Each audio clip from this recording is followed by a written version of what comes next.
প্রিয় দেশবাসী, যে যেখানে আছেন, বাংলাদেশের খেতে খামারে, শহরে নগরে গঞ্জে যারা আমাদেরকে দেখছেন আজকে এই মহান দিবসে, তারা আমার সালাম গ্রহণ করুন। আর যারা উপস্থিত আছেন তারা আমার শুভেচ্ছা ও সালাম গ্রহণ করুন।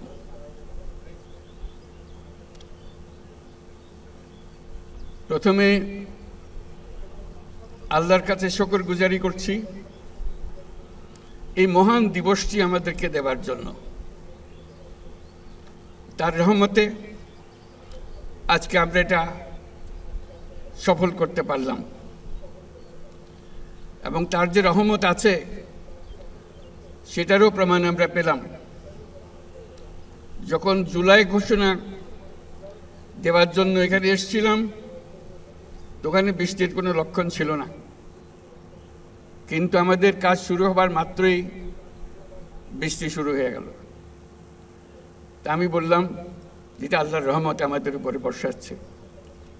আজকেও আল্লাহর মেহেরবানি, ঠিকই তিনি আমাদের উপর রহমত বর্ষিয়েছেন। তার কাছে আমরা শুকরগুজারি করি। এই যে মহান দিবস, এবং তার মধ্যে বিশেষ একটি ক্ষণ আল্লাহ আমাদেরকে দিয়েছেন, যে সমস্ত জাতি একসঙ্গে হয়ে, সমস্ত রাজনৈতিক নেতা একসঙ্গে হয়ে তারা জুলাই সনদে স্বাক্ষর করছেন। এরকম ঘটনা ঘটবে এরকম কেউ আমরা চিন্তা করতে পারি নাই। যখন ঐক্যমত্য কমিশন গঠন করলাম, মনে মনে আশা ছিল যে হয়তো দু একটা বিষয়ে তাদেরকে একমত করতে পারবো, কিন্তু রাজনৈতিক দলের বক্তব্য শুনলে মনে হয় কেউ কারো কথা শুনবে না। কাজে ভয়ে ভয়ে এটা শুরু হয়েছিল। প্রফেসর আলী রিয়াজকে দায়িত্ব দিয়েছিলাম। উনি একজন গুণীজন, যে উনি বুঝে বুঝে যদি অগ্রসর হতে পারেন। অবাক কাণ্ড, সারা দেশ দেখল, সমস্ত রাজনৈতিক দল শুধু আলাপে বসলো না, চমৎকার আলাপ করল। এত গভীরভাবে, এত গভীর জ্ঞানের সঙ্গে তাদের মধ্যে আলোচনা হলো, এত সৌহার্দ্যের সঙ্গে আলোচনা হলো, এটা না দেখলে আমাদের বিশ্বাস হতো না। আপনারা যারা দেশের প্রত্যন্ত অঞ্চলে আছেন, বিভিন্ন জায়গায় আছেন, তারা প্রত্যেকে দেখেছেন, কারণ টেলিভিশনে এটা প্রচার হচ্ছিল ক্রমাগতভাবে, কিভাবে তারা তাদের যার যার নীতিগুলো তুলে ধরছেন, বক্তব্যগুলো তুলে ধরছেন। সেটা সব মানুষ শুনতে পেয়েছে শুধু নয়, তারা অংশগ্রহণ করেছে, মনে মনে অংশগ্রহণ করেছে, ঘরের মধ্যে তর্ক বিতর্ক করেছে, কার কথা ঠিক, কার কথা উচিত, কোনটা মানলে ভালো হবে, কোনটা গ্রহণ করা উচিত হবে, এবং সেটা নিজেদের মধ্যে লেখালেখি করেছে, তর্ক বিতর্ক করেছে, সারা জাতিকে এটার মধ্যে ঢুকিয়ে ফেলেছে। আপনারা শুধু সীমাবদ্ধ কামরাতে বসে আলাপ করেননি, আপনারা সারা জাতিকে এটার মধ্যে আলোচনার মধ্যে শরিকদার করেছেন। সবাই অংশগ্রহণ করেছে। কেউ তাৎক্ষণিকভাবে কেউ রাজি হয়ে গেছে এমন ছিল না। অবস্থা দেখে মনে হচ্ছিল বেশি দূর বোধহয় অগ্রসর হবে না, কয়েকটি বিষয়ে একমত হয়ে বোধহয় সমাপ্ত হবে। কিন্তু ক্রমে ক্রমে যত জটিল বিষয় হোক না কেন, ঐক্যমতে এসছেন। আজকে আমরা একটা দীর্ঘ তালিকা নিয়ে এই সনদ প্রণয়ন করতে পারছি। আমরা রাজনৈতিক দলের সদস্যদের জন্য এবং আমাদের ঐক্যমত্য কমিশনের সহসভাপতি এবং সদস্যবৃন্দের জন্য জোরে একটা হাততালি দিয়ে অসম্ভবকে সম্ভব করার জন্য। তারা ইতিহাসে অক্ষয় হয়ে থাকবে, তাদের নাম অক্ষয় হয়ে থাকবে। লোকে চিন্তা করবে যে তারা কিভাবে এটা করেছিল। আজকে এই দিনটি যে পেলাম, এটা মহান দিন। এটার কথা চিন্তা করলে গা শিউরে ওঠে। এমন একটি দিন, সেটা শুধু জাতির জন্য না, সারা পৃথিবীর জন্য একটা বড় রকমের উদাহরণ হয়ে থাকবে। বহু জায়গায় সেটা পাঠ্যপুস্তকে থাকবে, সেটা ক্লাসরুমে আলোচনা হবে, রাজনৈতিকবিদদের মধ্যে নিয়ে এটা নিয়ে আলোচনা হবে বিভিন্ন দেশে, কোনটা ঠিক কোনটা বেঠিক, তারা কি বললো, আমরা কি চাই, তারা সেটা পারে কিনা সেটা চেষ্টা করে দেখবে তাদের দেশে এটা সম্ভব কিনা। যেই উদাহরণ আমাদের দেশের রাজনৈতিকবৃন্দ সৃষ্টি করেছেন সেটা দেশের জন্য তো বটেই, সারা পৃথিবীর জন্য উদাহরণ হয়ে থাকবে। আমি তাদেরকে আবারও মোবারকবাদ জানাই এই কাজটি করার জন্য, দেশকে অনেক উচ্চে নিয়ে যাওয়ার জন্য, বহু উচ্চে নিয়ে গেছেন তারা। এই যে আমরা এটা পারলাম, একটা কমিশন বসিয়ে একমত করার চেষ্টা করা, এই যে কমিশন বসানো হলো, এই সুযোগ যারা দিল, যার কারণে হলো, তাদের কথা আমরা একবার স্মরণ করি। গণ অভ্যুত্থানের নায়কদের কথা স্মরণ করি, যাদের কারণে আজকে আমরা এখানে এসেছি, যারা এই অভ্যুত্থানের জন্য প্রাণ দিয়েছে, রক্ত দিয়েছে, তাদের কাছে স্মরণ করি। যারা আহত হয়েছে, বীর যোদ্ধা যারা আহত হয়েছে, বেঁচে আছেন, কষ্টে আছেন, তাদের কথা স্মরণ করি, তাদের কাছে আমাদের শ্রদ্ধা জ্ঞাপন করি, আমাদের কৃতজ্ঞতা প্রকাশ করি। তাদের জন্যই আজকে আমাদের এই দিনটি করা সম্ভব হয়েছে। তাদের কাছে আমরা সারা জাতি চিরকৃতজ্ঞ থাকবে। আমরা সেই কৃতজ্ঞতা তাদেরকে জানালাম। আমরা আজকে যে কাজটা করলাম, এখানে স্বাক্ষর করলাম সবাই মিলে, সেটা দিয়ে আমার বাংলাদেশ পরিবর্তন হবে। এই পরিবর্তন সম্ভব হলো ওই গণ অভ্যুত্থানের কারণে, ছাত্র জনতার অভ্যুত্থানের কারণে। এটা হলো দ্বিতীয় অংশ। সেটা তারা করেছিল বলেই আজকে আমরা এই সুযোগ পেলাম। আমরা পুরনো কথাবার্তা সব পাল্টে ফেলে নতুন কথাগুলো আমাদের জীবনে নিয়ে আসলাম, আমাদের জাতীয় জীবনে নিয়ে আসলাম, আমাদের সংবিধানের পরিবর্তনের মধ্যে নিয়ে আসলাম, আমাদের অন্যান্য বিষয়ে সরকার চালানোর বিষয়ে নিয়ে আসলাম। অনেক বিষয় এসছে এই পরিবর্তনের ভেতরে। এই পরিবর্তন এখন আমাদের সামনের দিকে এগিয়ে নিয়ে যাবে।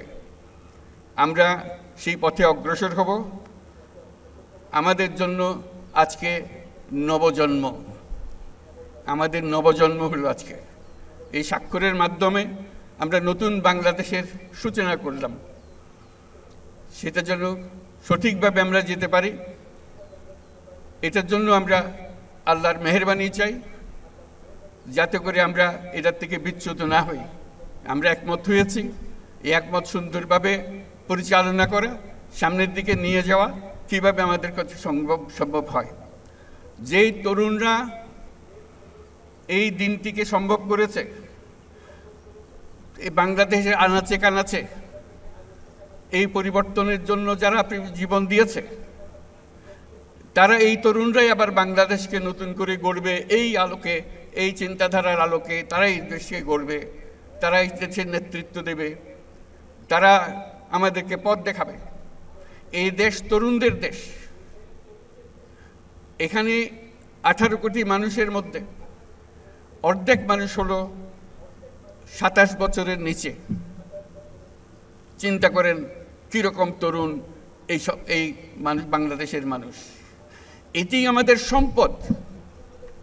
সারা দুনিয়া অবাক বিশ্বে আমাদের দিকে তাকিয়ে আছে, কখন আমরা তাদেরকে সাহায্য করব ওই তরুণদের পাঠিয়ে। কারণ সারা দুনিয়াতে তরুণদের অভাব, কোনো দেশে তো তরুণ নাই বলতে গেলে। কাজে তারা আমাদের দিকে তাকিয়ে আছে। এটাই হলো আমাদের সুবর্ণ সুযোগ, তাদেরকে এগিয়ে যেতে দেওয়া। তাদেরকে শুধু বাংলাদেশকে পরিবর্তন করে না, পৃথিবীকে পরিবর্তন করার সুযোগ তাদের কাছে এসছে। আমাদের কাছে দরখাস্ত আসছে, আমাদের কাছে এতজন পাঠান, আমাদের কাছে এতজন পাঠান, আমাদের কাছে যত পারেন পাঠান। এটা তো 2025 সালের কথা। 2026 সালে কি বলবে? 2027 সালে কি বলবে? হাত জোর করে করে আসবে। কারণ আমাদের তরুণটা ছাড়া পৃথিবীতে এত তরুণ দিতে পারে, এত তাজা শক্তি দিতে পারে, এত সৃজনশীল মানুষ দিতে পারে, এত বিশ্বস্ত মানুষ দিতে পারে, দেশ খুঁজে পাওয়া যাবে না। কাজেই সেই দেশকে গঠন করার দায়িত্ব আগামী সরকারকে নিতে হবে, পরবর্তী সরকারগুলোকে নিতে হবে। সেটার জন্য এই প্রস্তুতি হচ্ছে এই আমাদের সনদ। এই সনদের মাধ্যমে আমরা আরেকটা বড় কাজ করলাম। আমরা বর্বরতা থেকে সভ্যতায় আসলাম। আমরা এক বর্বর জগতে ছিলাম, যেখানে আইন কানুন ছিল না, মানুষের ইচ্ছায় যা ইচ্ছা তা করতে পারত। এখন আমরা সভ্যতায় আসলাম, এবং এমন সভ্যতা আমরা গড়ে তুলব মানুষ ঈর্ষার চোখে আমাদেরকে দেখবে। কাজেই সেটা এখন আমাদের পরবর্তী এই সনদ পরবর্তী জীবন আমরা কিভাবে গঠন করব তার উপর নির্ভর করবে। কিন্তু আমাদের ভবিষ্যৎ অত্যন্ত চমৎকার, শুধু আমাদের সমাজটাকে গঠন করতে পারলে। এই যে সবচেয়ে বড়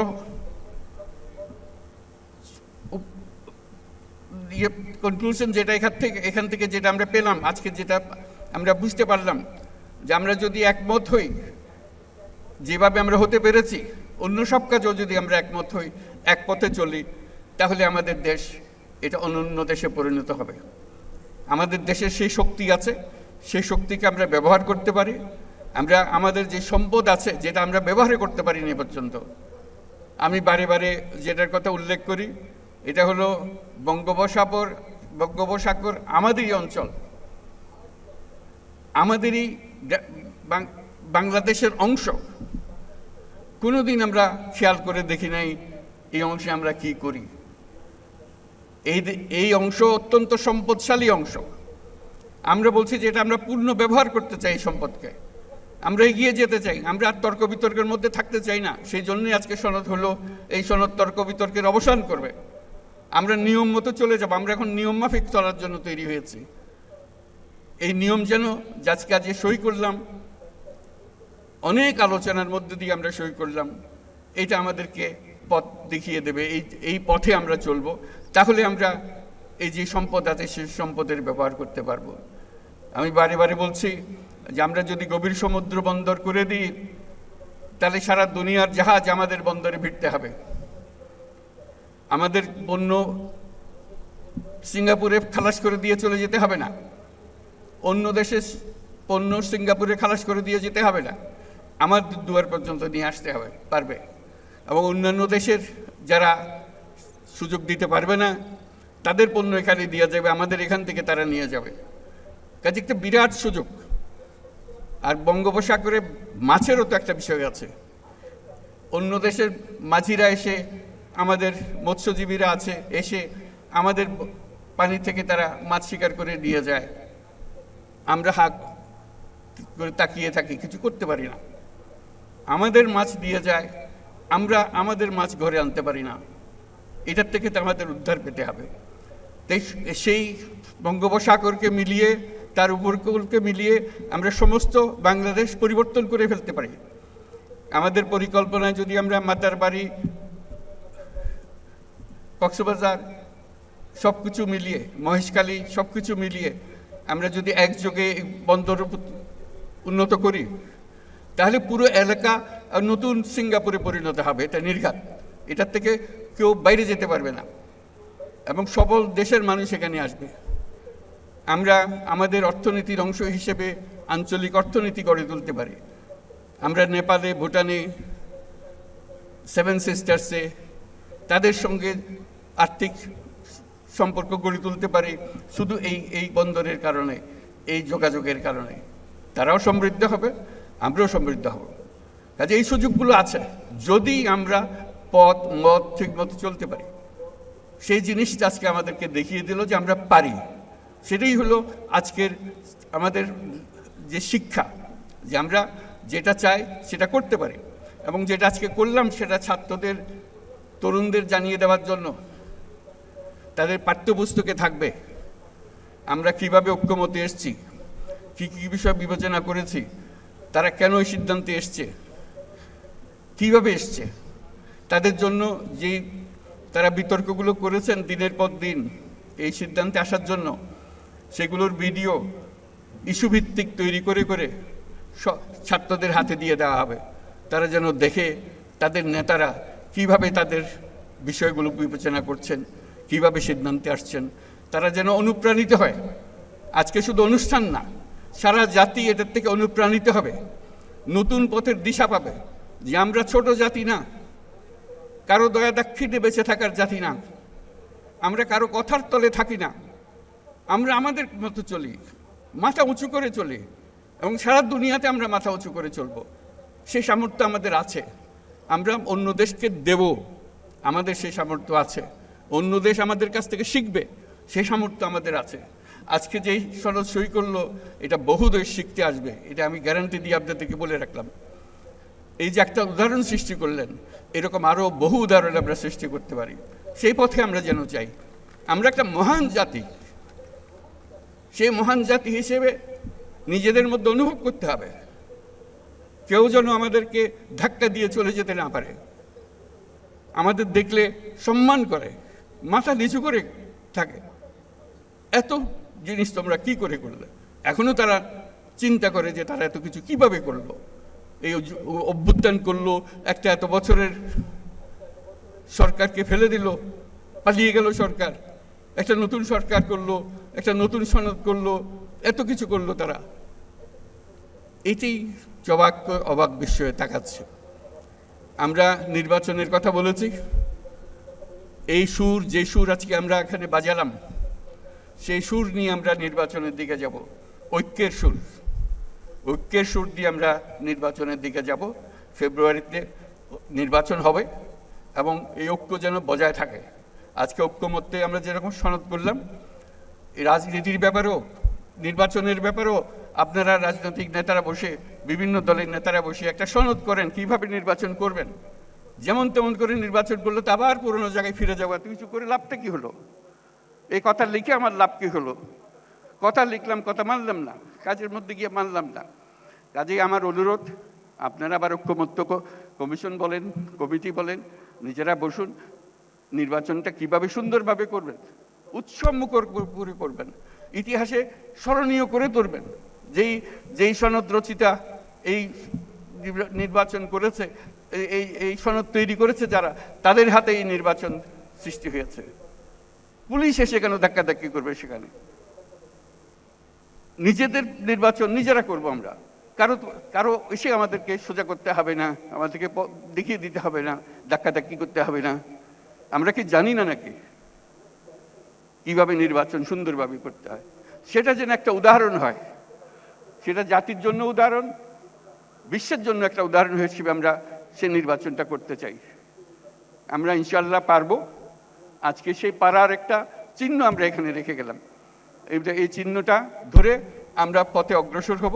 আল্লাহ আমাদেরকে সেই সামর্থ্য দিক, সেই জন্য আমাদের সবার জন্য দোয়া করেন।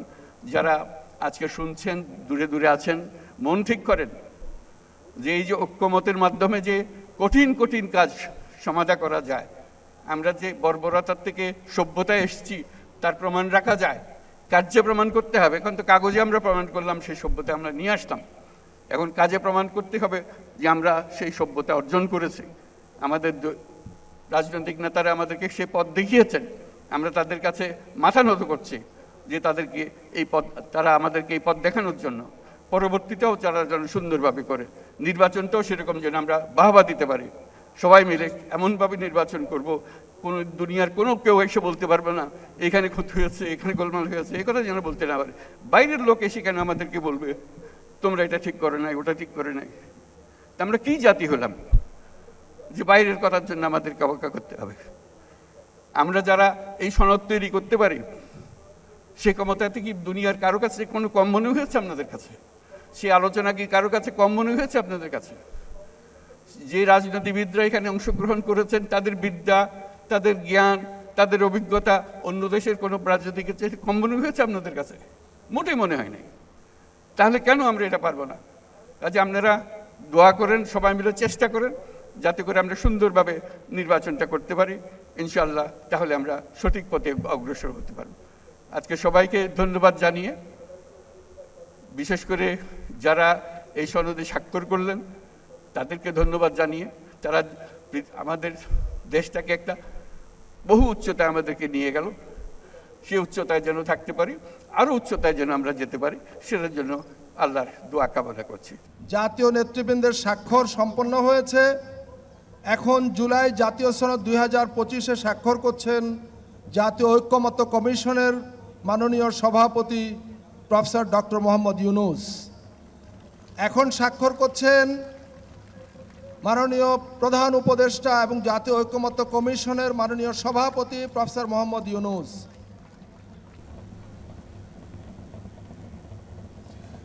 সম্মানিত অতিথিবৃন্দ, আমরা করতালি দিয়ে জাতীয় নেতৃবৃন্দকে অভিনন্দিত করি।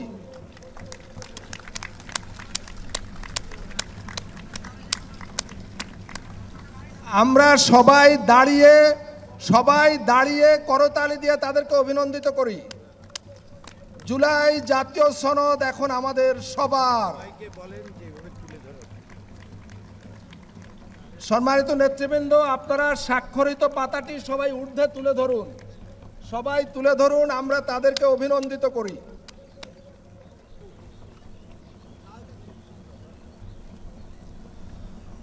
ধন্যবাদ। সম্মানিত অতিথিবৃন্দ, আমাদের জুলাই জাতীয় সনদ এখন এই জাতির এক মূল্যবান সম্পদ। এই জুলাই জাতীয় সনদ আগামী দিনে হয়তো আরও নানাভাবে সংশোধন পরিমার্জনের মধ্য দিয়ে এটা আরও বেশি গুরুত্বপূর্ণ হয়ে উঠবে জাতির জন্য। নিঃসন্দেহে সংস্কার একটি চলমান প্রক্রিয়া এবং এই সংস্কার চলতেই থাকবে এবং আমাদের জাতির ভাগ্য উন্নয়নে আমরা সর্বাত্মকভাবে সম্মিলিতভাবে আমাদের প্রচেষ্টা জারি রাখব এবং এই দেশে এই ভূখণ্ডে আর কখনো কোনো কালে যাতে স্বৈরাচারী মাফিয়াতান্ত্রিক ফ্যাসিবাদ মাথাচাড়া না দিতে পারে, আমরা যাতে আর কখনো ফ্যাসিবাদের জাতাকলে না পড়ি, সেই জন্য আমাদের লড়াই অব্যাহত থাকবে। সম্মানিত নেতৃবৃন্দ, জাতীয় নেতৃবৃন্দ এবং সম্মানিত অতিথিবৃন্দ, আপনারা দয়া করে বসুন, অনুগ্রহ করে সবাই আসন গ্রহণ করুন।